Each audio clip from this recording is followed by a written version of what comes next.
Hey guys, welcome to another Solopreneur Finance tutorial. In this video, I'm going to show you how to use Stash app. If you're new to investing, Stash makes it easy to start with as little as $5.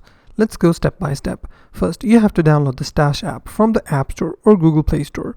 Open the application. You need to sign up before using the application and choose a subscription plan. Stash offers different tiers depending on your needs. Once your account is set up, link your bank account to fund your investments securely. Now, let's start investing. Stash allows you to buy fractional shares, meaning you can invest in stocks and ETFs with a small amount of money. You can also set up Auto Stash, which automatically invests for you on a schedule. If you prefer a hands-off approach, use Smart Portfolios, where Stash manages your investments for you. Stash isn't just for investing. It also offers banking features. With Stash Banking, you get a debit card that earns stockback rewards whenever you make a purchase. Plus, you can also open a retirement account like an IRA to start planning for the future.